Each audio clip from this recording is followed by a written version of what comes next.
Hello guys, आप सब कैसे। मैं विनोद मोदी फ्रॉम BRT सिंदरी। आज आप लोग को non metallic engineering material diploma second semester engineering chemistry 2 लेकर आए हैं।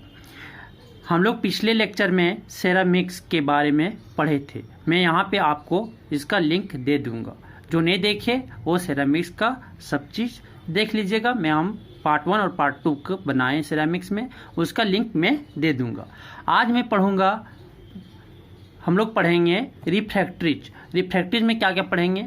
सबसे पहले डेफिनेशन जानेंगे कि रिफ्रैक्ट्रीज क्या होता है, ठीक है। प्रॉपर्टीज पढ़ेंगे, application and usages of fire clay bricks, silica bricks and masonry bricks, ये सब के बारे में पढ़ेंगे। चलिए बिना लेट किए हुए हम लोग रिफ्रैक्ट्रीज के बारे में जानते हैं। तो रिफ्रैक्ट्रीज होता क्या? वैसा मटेरियल जो एट वेरी हाई टेम्परेचर पे क्या कर सके, विथ स्टैंड, खड़ा हो सके, काम कर सके, उस पे हो सके, ठीक है। तो उसी को हम बोलते हैं रिफ्रैक्ट्रीज। जैसे एग्जांपल बोल सकते हैं fire clay bricks, silica bricks, masonry bricks और डोलोमाइट, ठीक है। ऑक्साइड का जनरली बना हुआ रहता है। It is typically composed of oxide of the following material. Silicon oxide हो सकता है, एल्युमिनियम ऑक्साइड हो सकता है, मैग्नीशियम ऑक्साइड हो सकता है, कैल्शियम ऑक्साइड हो सकता है और जिरकोनियम ऑक्साइड्स हो सकते हैं। ये जनरली क्या ऑक्साइड्स के बने होते हैं रिफ्रैक्ट्रीज, ठीक है। कंपोस्ट उससे का बने हुए रहते हैं। उसको और दूसरे फॉर्म में भी पाया जा सकता है, कार्बाइड, नाइट्राइड, ये सब के रिफ्रैक्ट्रीज के फॉर्म बनते हैं दूसरे, ठीक है। तीसरा इसका पॉइंट हम बोल सकते हैं इट इज नॉन इनऑर्गेनिक। ये क्या इनऑर्गेनिक मटेरियल है, नॉन मेटालिक है, ठीक है। मेटल्स नहीं होंगे, नॉन मेटालिक है, ठीक है। एंड पोरस, छिद्र छिद्र, हेट्रोजेनियस, ठीक है। हेट्रोजेनियस, होमोजेनियस मिक्सचर और हेट्रोजेनियस मिक्सचर पढ़े होंगे। वैसा मिक्सचर, वैसा कंपाउंड जिसको नेकेड आइज हम लोग देख सकते हैं, मतलब कि इसका कंपोजिशन जो होगा कुछ अलग अलग होगा। हर जगह पे हम लोग देखेंगे तो कुछ चेंजमेंट आए। यहाँ जैसे मानिए ये है तो यहाँ पे कुछ और है, यहाँ पे कुछ और है, यहाँ पे कुछ और होगा, उसको बोलते हैं हेट्रोजेनियस, ठीक है। नेक्स्ट पॉइंट कि वैसा मटेरियल जो रेजिस्टेंस से हीट के थ्रू ये डिकम्पोज नहीं हो सकता, उसका रेजिस्टेंट करता, प्रतिरोधक है, प्रेशर से भी नहीं, ना केमिकल अटैक उस पर मटेरियल पर हो सकता, और उसका स्ट्रेंथ उसी पे रेजिस्टेंट करे एट वेरी, और किस पे बनता है, वेरी हाई टेम्परेचर पे ये रिफ्रैक्ट्रीज बनते हैं, मटेरियल बनते हैं, उसको हम क्या बोलेंगे, रिफ्रैक्ट्रीज बोलेंगे। तो that materials which is resistant to decomposition by heat, pressure और chemical attack and retains strength and form at high temperature, उसको हम क्या बोलेंगे, रिफ्रैक्ट्रीज बोलेंगे। नेक्स्ट पॉइंट है इसका, it can expose to environment above 1000 degree Fahrenheit, या बोल सकते हैं 538 डिग्री सेल्सियस। ये इन्वायरमेंट में कहाँ तक एक्सपोज कर सकता है, 1000 डिग्री फ़ारेनहाइट तक या 538 डिग्री सेल्सियस तक वो इन्वायरमेंट में एक्सपोज कर सकते हैं। चलिए नेक्स्ट पॉइंट जानते हैं रिफ्रैक्ट्रीज का। It is a resistance to heat and corrosive actions of gases, metallic liquid and slags।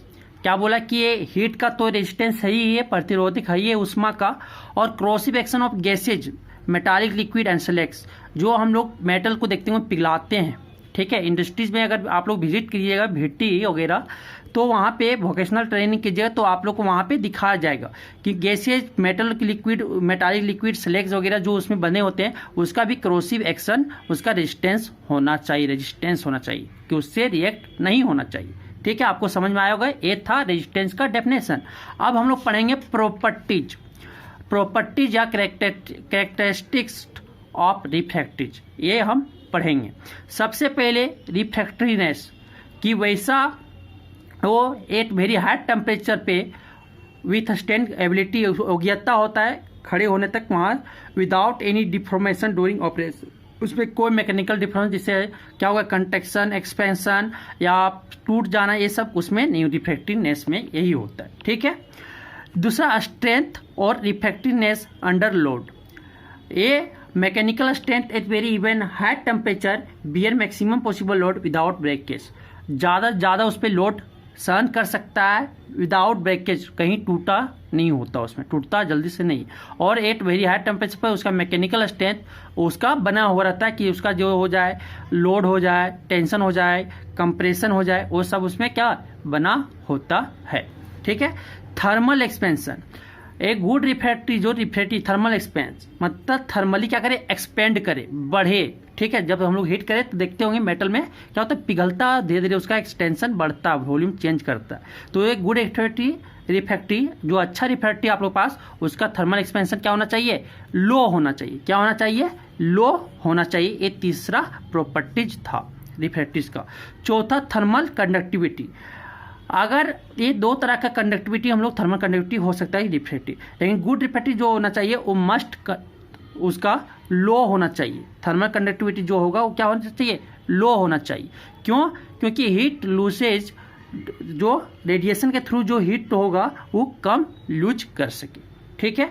और अगर वही हम लोग बाहर से जब हीट देंगे, भट्टी वगैरह में जैसे देखते होंगे बाहर से हीट, तो ये क्या होना चाहिए, उसका थर्मल कंडक्टिविटी अच्छा होना चाहिए, गुड होना चाहिए, जिससे हम लोग बाहर से हीट देंगे तो वो जा सके। समझ आ गया। अब आता है पांचवा प्रॉपर्टी, डायमेंशनल स्टेबिलिटी। तो इसका डायमेंशनल स्टेबिलिटी क्या होता है, स्टेबिलिटी उसका कांस्टेंट होता है, कोई उसका वॉल्यूम चेंज। तो it is the resistance of refractive to any volume change, उसका वॉल्यूम कोई चेंज नहीं होता, मतलब उसका डायमेंशनल कोई भी चेंज नहीं होता। When expose to high temperature over a prolong time, बहुत समय से अगर उसका भी हाई टेम्परेचर पे, बहुत लंबा समय तक हाई टेम्परेचर उस पर एक्सपोज कर रहे हैं, तो उसका वॉल्यूम कोई चेंज नहीं होगा। ये होना चाहिए उसका प्रॉपर्टी में। अब ये पांचवा प्रॉपर्टी था। नेक्स्ट प्रॉपर्टी थर्मल स्पेलिंग और शॉक, मतलब एक गुड रिफ्रैक्टिव, पहले स्पेलिंग क्या होता है, टूटना, ब्रेकिंग, क्रैकिंग, पीलिंग ऑफ, छिलका उधरता है ना, जैसे आप देखो केला का पील शॉक करते हैं, तो इसी तरह उसका नहीं, फ्रैक्चरिंग, टूट जाना, क्रैक हो जाना रिफ्रैक्टिव अंडर ए हाई टेम्परेचर, ये सब होता है थर्मल स्पेलिंग या शॉक। तो एक गुड रिफ्रैक्टिव के पास क्या होना चाहिए, लो थर्मल स्पेलिंग या शॉक होना चाहिए। सेवंथ प्रॉपर्टी केमिकल कंपोजिशन, एक good refractory must be chemical inert, chemically क्या होना चाहिए, इनर्ट होना चाहिए, वो किसी से रिएक्ट नहीं करना चाहिए, उसका केमिकल कंपोजिशन ऐसा होना चाहिए रिफ्रैक्टरी का प्रॉपर्टी में। पोरोसिटी, पोरोसिटी क्या कहते हैं कि ratio of pores volume to its total volume. मानो कि ये मटेरियल है, इसका पोर्स वॉल्यूम है, उसका पोर्स वॉल्यूम है, टोटल वॉल्यूम जो करेंगे उसको हम बोलते हैं पोरोसिटी। तो गुड रिफ्रैक्टरी का जो होना चाहिए पोरोसिटी, वो क्या होना चाहिए, लो होना चाहिए। क्या होना चाहिए, लो होना चाहिए, सबसे कम जितना हो सके उतना होना चाहिए। बल्क डेंसिटी, आप कोई भी रिफ्रैक्टरीज का अगर उसका क्वालिटी जांचना है, प्रोडक्ट का क्वालिटी, तो ये बल्क डेंसिटी से हम लोग मेजर करते हैं। तो इसको रेशियो हम लोग कहते हैं weight to the volume, bulk density को। और मेजर किससे कहते हैं, ग्राम पर सेंटीमीटर क्यूब से मेजर करते हैं। ठीक है। ये नेक्स्ट प्रॉपर्टी था। अब हम लोग नेक्स्ट प्रॉपर्टी देखते हैं, वियर रेजिस्टेंस।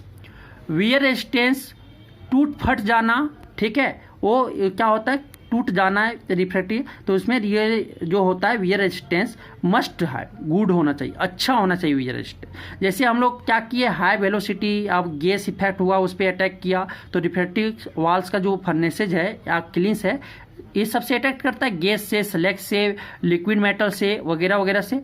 तो उससे क्या होना चाहिए, वियर रेजिस्टेंस उससे करेक्ट नहीं होना चाहिए, तो इसका गुड होना चाहिए। क्या होना चाहिए, रिफ्रैक्टिव रेजिस्टेंस जितना भी वियर रेजिस्टेंस है उसका अच्छा होना चाहिए। मेल्टिंग पॉइंट, नेक्स्ट पॉइंट है मेल्टिंग पॉइंट। उसका रिफ्रैक्टिव का आप जानते हैं कि ये बहुत हाई टेम्परेचर, तो उसका मेल्टिंग पॉइंट क्या होना चाहिए, बहुत हाई होना चाहिए, वेरी हाई होना चाहिए। It should have very high melting point. Pyrometric cone equivalent, ये एक ऐसा मेजर है, हीट वर्क का मेजरमेंट है, मतलब कि एक कमांड इफेक्ट इसका टेम्परेचर और टाइम का शो करता है, command effect of temperature and time का, यो पैरोमेट्रिक कॉन इक्विवेलेंट, पीसी। ठीक है, नेक्स्ट प्रॉपर्टी था। अब हम लोग नेक्स्ट प्रॉपर्टी और देखते हैं, corrosion resistance. Corrosion resistance, the refractive material should have high corrosion resistance, कि रिफ्रैक्टिव मटेरियल जो इसका प्रॉपर्टी है कि कोरोजन उसका हाई होना चाहिए, क्योंकि ये डायरेक्टली किससे कॉन्टैक्ट करता है, हॉट गैसेज और स्लैग से कॉन्टैक्ट में आता है, जिसके कारण वो रिएक्ट ना कर जाए, इसलिए वो कोरोजन रेजिस्टेंस भी उसका हाई होना चाहिए रिफ्रैक्टिव मटेरियल का। जनरली प्रॉपर्टी ऑफ रिफ्रैक्टिव हम लोग देखें या कैरेक्टरिस्टिक्स ऑफ रिफ्रैक्टिव देखें। ठीक, रिफ्रैक्टिव को प्रॉपर्टी ऑफ रिफ्रैक्ट्री को जनरली 3 तरह का में बांटा गया है, फिजिकल प्रॉपर्टी, थर्मल प्रॉपर्टी और केमिकल प्रॉपर्टी। तो फिजिकल प्रॉपर्टी में बल्क डेंसिटी पढ़े, पोरोसिटी पढ़े, वियर रेजिस्टेंस पढ़े। थर्मल में melting point, thermal expansion, dimensional stability, thermal spalling, shock या thermal conductivity, parametric cone equivalent. Chemical में कोरोजन रेजिस्टेंस या केमिकल कंपोजिशन। ये सब था 3 भाग में, और आपको एक करके आपको ये डिस्क्राइब कर दिया गया प्रॉपर्टी को। अब हम लोग पढ़ेंगे नेक्स्ट टॉपिक में एप्लीकेशन ऑफ रिफ्रैक्ट्री या यूजेज। तो पहले आप जानते हैं कि उसको एट वेरी हाई टेम्परेचर, तो इसको हम फर्नेसेज में यूज करते, क्लीन्स में यूज करते।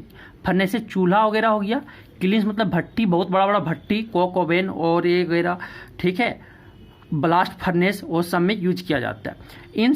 इंसैनरेटर्स, इंसैनरेटर ये होता है कि जो वेस्ट मटेरियल वहाँ पर बचते हैं ना इंडस्ट्री में, जो कट छट के फिर उसको पिघलाना होता है, तो वही वेस्ट उसको इंसैनरेटर कहते हैं। उसमें भी रिफ्रैक्ट्रीज का यूज होता है। रिएक्टर्स, जहाँ पे रिएक्टर करवाया जाता है बड़ा बड़ा यूरेनियम, वहाँ पे भी रिफ्रैक्ट्रीज का यूज होता है। It is use to make crucible and moulds for casting glass and metals.